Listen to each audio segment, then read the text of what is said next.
आस मुस्लिम teacher के प्यारे नाजरीन, हम उम्मीद करते हैं कि आप सब खैरियत से होंगे और हमारी दुआ है कि अल्लाह पाक आप सबको खैर आफियत से रखे।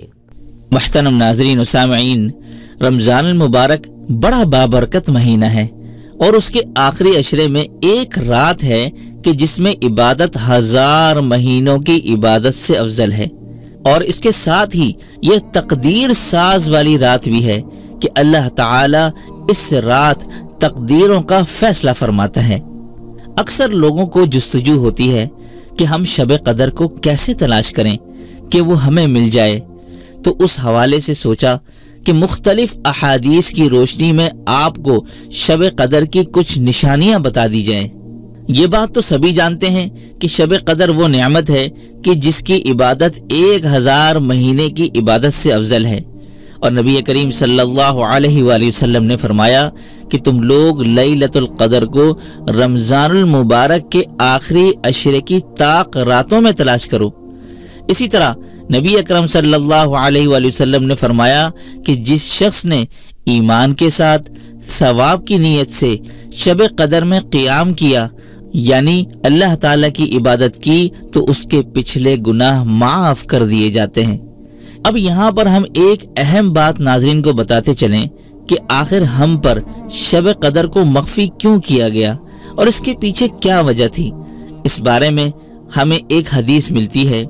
हज़रत उबादा बिन सामित रज़ी अल्लाह तआला अन्हु का कहना है कि रसूलुल्लाह सल्लल्लाहु अलैहि वसल्लम हमें शब कदर के बारे में बताने के लिए तशरीफ़ लाए, तो मुसलमानों में से 2 आदमियों ने झगड़ा किया, यानी शब कदर के मामले में झगड़ा किया।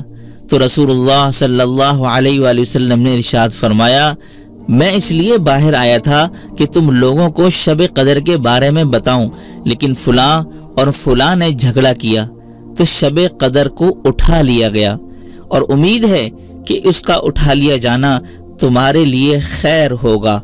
बस तुम शब कदर को 9वीं, 7वीं और 5वीं में तलब करो, यानी आखिरी अशरे की इन रातों में शब कदर को तलाश करो। शब कदर की निशानियों के हवाले से चंद रिवायात में कुछ निशानियां मिलती हैं जिनको जमा करके आपके सामने बयान की जा रही हैं।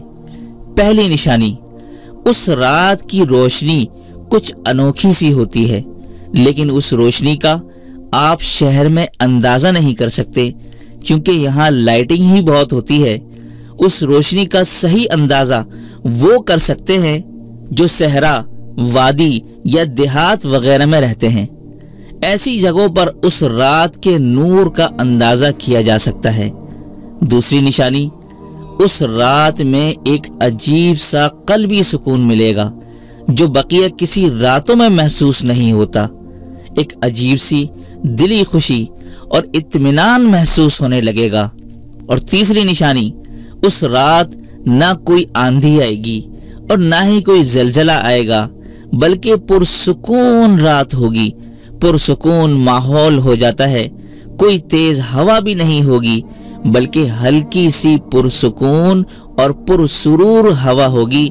जैसा कि कभी ऐसी रात आती है कि जिसमें बिल्कुल सुकून वाला माहौल होता है, न तेज हवा होती है, न कोई शोर गुल की कैफियत होती है। तो ऐसी कैफियत अल्लाह तबारक व तआला उस रात में बना देते हैं। बल्कि एक रिवायत में तो आता है कि शब कदर की रात बहुत पुरसुकून और पुरकैफ रात होती है, बिल्कुल आज़ाद रात, कोई घुटन नहीं, कोई तंगी नहीं, बल्कि इंसान को शरह सदर नसीब होता है। और इसी तरह उस रात को ना ज़्यादा गर्मी होती है और ना ही ज़्यादा ठंडक होती है, बिल्कुल मुअतदिल मौसम होता है। और उस रात के बाद जो सूरज निकलता है उसकी सुर्खी बहुत कमज़ोर होती है, शुआएं नहीं होती बल्कि सफ़ेदी होती है। और चौथी निशानी, बाज़ लोगों को रब ताला ख्वाब में भी ये रात दिखा देते हैं, जैसा कि बाज़ सहाबा को भी दिखाया गया था और हुजूर सल्लल्लाहु अलैहि वसल्लम को भी ख्वाब में दिखा दिया गया था कि ये लैलतुल कदर की रात है। और पांचवी निशानी, उस रात में इबादत की लज्जत पूरे रमज़ान में इबादत की लज्जत से बहुत ज़्यादा होती है। ایک روایت ہے کہ جس میں حضرت ابی ابن کعب رضی اللہ تعالیٰ عنہ فرماتے ہیں کہ میں جانتا ہوں کہ شب قدر کی رات کون سی ہے۔ روایت کا مفہوم کچھ یوں ہے کہ کاظر ابن حبیش سے روایت ہے کہ انہوں نے ابی ابن کعب رضی اللہ تعالیٰ عنہ کو سنا کہ جب انہیں کہا گیا کہ عبداللہ ابن مسعود کہتے ہیں کہ جو پورا سال قیام کرے گا وہ قدر کی رات پالے گا، تو ابی ابن کعب رضی اللہ تعالیٰ عنہ نے کہا اللہ کی قسم جس کے علاوہ کوئی سچا معبود نہیں، بے شک قدر کی رات رمضان میں ہے، اور اللہ کی قسم میں نہیں جانتا کہ وہ کون سی رات ہے۔ جس رات میں قیام کے لیے رسول اللہ صلی اللہ علیہ وآلہ وسلم نے ہمیں حکم دیا وہ 27ویں رات ہے، اور اس کی نشانی یہ ہے کہ اس کی صبح میں جب سورج طلوع ہوتا ہے تو وہ سفید ہوتا ہے اور اس کی کوئی شعاع نہیں ہوتی۔ یوں تو شب قدر کے بارے میں بہت سے اقوال منقول ہیں۔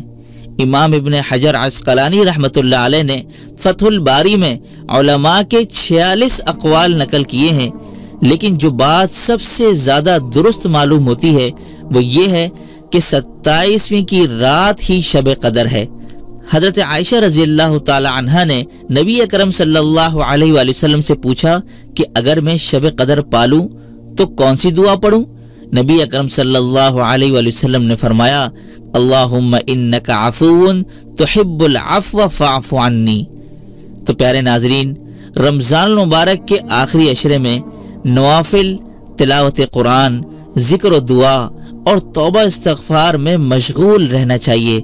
اللہ تعالی ہم سب کو رمضان کی برکتوں سے وافر حصہ عطا فرمائے اور اپنے رسول صلی اللہ علیہ وآلہ وسلم کی سنت کے مطابق عبادت کی توفیق عطا فرمائے اور ہر خلاف سنت کام سے بچائے۔